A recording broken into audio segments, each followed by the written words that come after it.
Willow Street used to be loud. On summer evenings, the sidewalks echoed with children's laughter, lawn sprinklers hissed like tired snakes, and radios played country songs through open windows.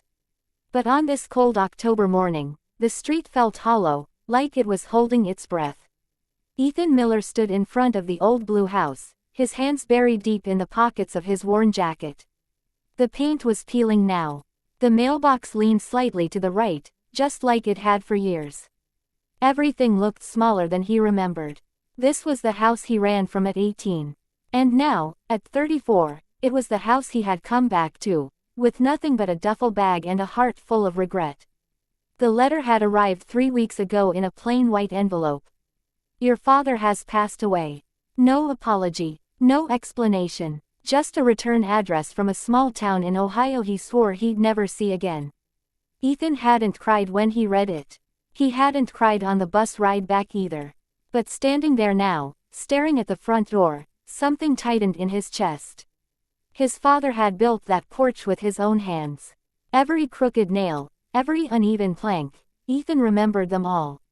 The door creaked when he pushed it open. Inside, the house smelled like dust, old books, and time. The living room couch still sagged in the middle. The clock on the wall had stopped at 6:42, probably years ago. And on the coffee table sat a framed photo of Ethan at 10 years old, smiling with missing teeth, his father's arm around his shoulders. His father had never stopped waiting. Ethan sank onto the couch and covered his face with his hands. I'm sorry, he whispered to the empty room. But the house didn't answer. Ethan wasn't always angry. As a child, he was quiet, the kind of quiet that listened more than it spoke. His mother used to say he had old eyes, like he understood things other kids didn't. Then she got sick. Cancer came fast, cruel, and unannounced. Hospital lights replaced bedtime stories. Silence replaced laughter. After the funeral, his father, Daniel Miller, stopped talking much. He worked longer hours at the factory, came home exhausted, and stared at the television without really watching it. Dinner was quiet. Mornings were quiet. Everything was quiet. Ethan learned early that crying didn't change anything. By high school, the silence turned into distance. His father loved him, Ethan knew that, but love without words feels like standing in the cold without a coat. When Ethan turned 18, they argued for the last time. You can't just leave, his father said, standing in the doorway. I can't stay, Ethan replied. Those were the last words they ever said to each other. Ethan left for New York with dreams bigger than his suitcase. He wanted success, noise, a life that didn't feel so heavy. And for a while, it worked. Until it didn't. New York City didn't care about Ethan Miller. It never had. At 22, he believed it would. He believed talent and hard work were enough. He believed that if you wanted something badly enough, America would meet you halfway. At first, it almost did. Ethan worked construction during the day and wrote at night. His tiny apartment in Queens smelled like cheap coffee and ambition. He sent out resumes. He pitched ideas. He waited tables when the money ran thin. And for a while, the city rewarded him with hope. A small publishing internship. A short story accepted online. A girl named Claire who believed in him when he didn't believe in himself. But hope is fragile when you build it alone. The internship ended. The stories stopped getting replies. Claire grew tired of paying bills while Ethan chased dreams that never quite arrived. I need something real, she told him one night, standing by the door with her coat on. This is real, Ethan replied. She shook her head. No, Ethan, this is you running. When she left, the apartment felt colder than Willow Street ever had. Years passed quietly after that. Ethan drifted from job to job, city to city. Chicago, Denver, Phoenix. Everywhere felt temporary. Everywhere felt unfinished. And through it all, he never called home. Not once. The call came on a Tuesday afternoon. Ethan was stacking boxes in a warehouse in Arizona when his phone buzzed. An unknown number. He almost ignored it. Hello, he answered, wiping sweat from his forehead. A woman's voice responded, gentle but firm.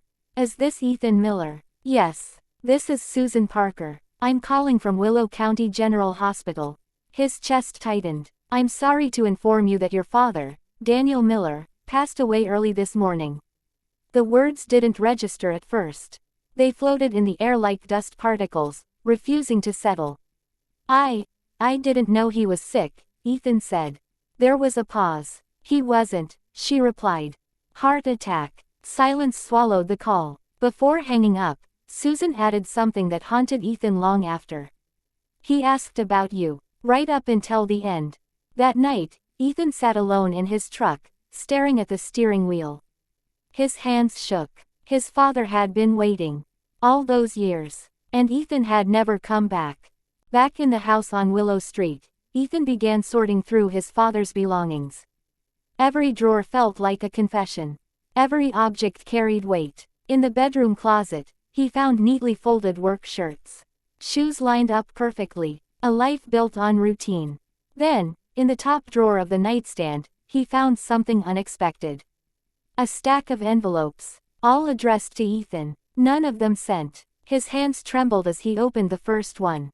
Son, I don't know how to say the things I should have said years ago. I wasn't good with words. But I was always proud of you. Ethan's vision blurred. Letter after letter revealed a man who had loved deeply but never learned how to speak it. I kept the porch light on every night. Just in case you ever came home. Ethan collapsed onto the bed, clutching the letters to his chest. For the first time since he was a boy, he cried, not quietly, not carefully, but openly. The house heard him now. The will was simple. Ethan expected money, or maybe the house. What he didn't expect was a letter attached, folded carefully, as if it mattered more than everything else. The lawyer slid it across the table. Your father asked that you read this alone. Ethan waited until he was back in the house before opening it. Ethan, if you're reading this, then I'm gone. I hope wherever you are, life treated you kinder than I did. I know I wasn't easy to love. I know I failed you in ways I didn't understand until it was too late. This house, it's yours. But only if you promise me one thing. Don't let it become a place of silence again. Ethan sat there for a long time.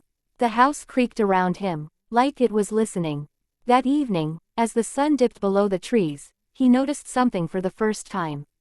The porch light. It was on. The bulb still worked, after all these years. A neighbor stood across the street, watching him. Mrs. Thompson. She used to bring casseroles after Ethan's mother passed away. He never turned it off, she said softly as she crossed the road. Every night, same time. Ethan swallowed. Even when I didn't come back. She nodded. He said a man should always leave a light on for his son. Ethan turned toward the house. For the first time, it didn't feel like a place he had escaped from. It felt like something that had been waiting. Ethan planned to sell the house. That was the logical thing to do. Clean break. Fresh start. But logic didn't understand grief. Days turned into weeks. He fixed the broken fence. Repainted the porch. Mowed the lawn like his father used to on Saturdays. People noticed. Neighbors waved. Kids rode bikes again. Willow Street began to breathe. Ethan took a job at the local high school, helping students write, kids who felt invisible, unheard, and angry in familiar ways. One afternoon, a boy stayed behind after class. Do you ever feel like you left something too soon? The boy asked. Ethan paused. Yes, he answered honestly. But sometimes, coming back is how you fix it. That night, Ethan sat on the porch with a cup of coffee, the light glowing above him. For the first time in years, he wasn't running. A year passed. The house on Willow Street looked alive again. Ethan framed his father's letters and hung them in the hallway. Not as reminders of regret, but as proof of love that survived silence. On the anniversary of his father's death, Ethan stood on the porch as the sky darkened. He reached for the light switch. And then he stopped. He smiled. Some traditions weren't meant to end. Across the street, Mrs. Thompson waved. Ethan waved back. The light stayed on. Not because someone was missing anymore, but because someone had finally come home. And on Willow Street, hope lived quietly, glowing softly against the dark.